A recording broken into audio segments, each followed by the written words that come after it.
Hi, welcome to SBU 405D Project Management. My name is Felicia Freediden Aqua, and I'll be taking you through Unit 1, Nature of Project and Project Management. Our discussion is going to focus on Section 4, which is Project Conflict and Resolution. By the end of this session, you should be able to define project conflict, differentiate between the various conflict types we have, and explain some conflict resolution approaches as well.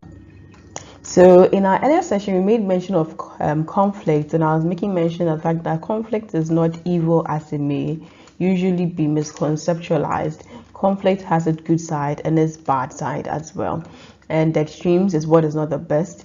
And we're saying that for every project, conflict is going to potentially come up, and as a project manager, you would have to be able to handle conflict as one of your interpersonal communication duties as well.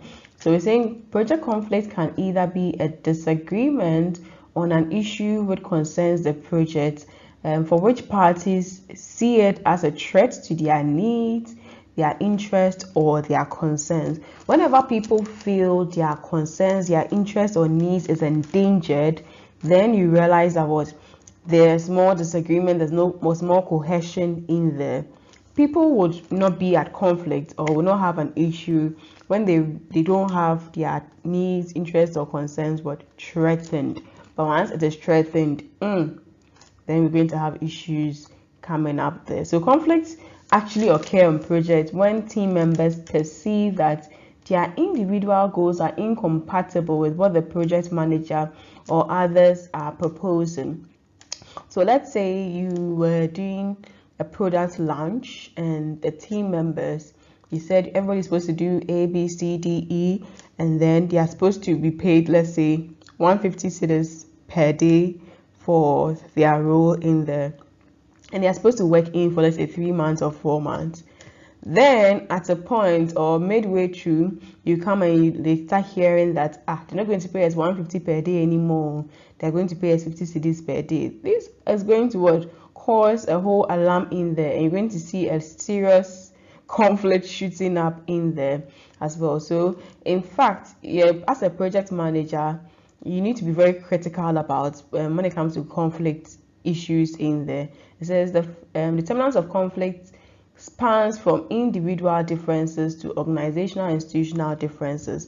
So like I made mention, even as an individual, we come from different backgrounds with different experiences and expectations, which can also bring its own conflict, misunderstanding, or disagreement. The organization too, sometimes the stakes they have, there can be that conflict in there, as well as other institutions as well. So sometimes conflict can be at the organizational level, it could be at the individual level, it can be at the institutional level.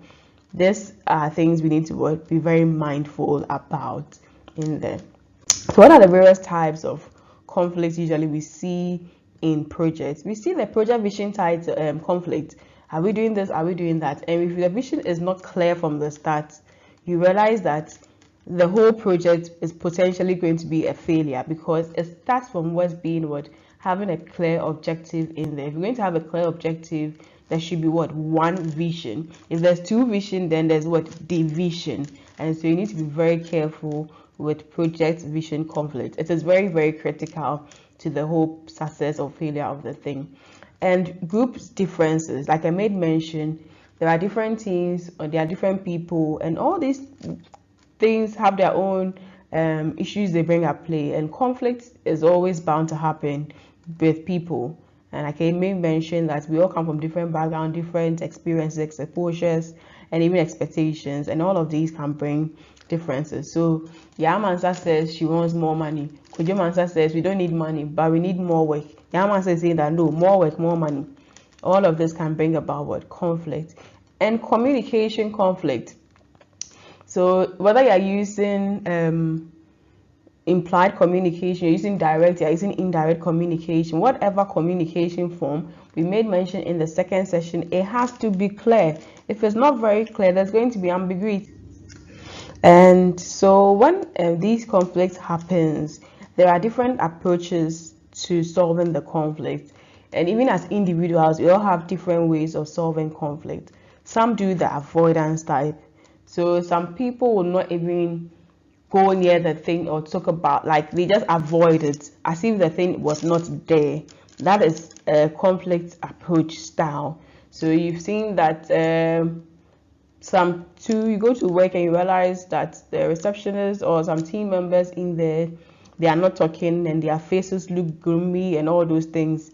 You've done like you've not seen it as a project manager. You just go, you don't want to talk about it, you don't want to touch it. You've done like you've not seen, you've not heard. That's the typical avoidance strategy. Accommodation strategy, we've seen that yes, you may have done something I don't like, but there's someone who may be more accommodating. There are some people in our teams are very more accommodating, so you keep doing. They are just tolerating you, they're just working with you like that. They're just going as if they've not seen it. Meanwhile, they are being hurt and all those ones. So that also has its own risk. Then we have the compromise. There are some people who on your team, you realize that they just want to always put themselves last, or let others do what they want to do just for the project to succeed. And so sometimes for the project to succeed, even you as a project lead, you may have to do a lot of compromises. If there's money issues and then the people are getting irritated that they're not being motivated financially, you may have to compromise some of your monies or your returns just to give it to them to sort them out. And so compromise comes in different forms. Sometimes it's about letting go of some privileges you have for the other to be able to go on, so that they be at peace and get the work done. Competition. Sometimes competition can also help. It depends on what is the problem at stake. So if there's conflict over a certain role or a function that's supposed to be done, competition can be healthy, because when there's competition, you see people putting in more effort. So everybody wants to get that particular role or position at stake. Everybody wants to be that team leader.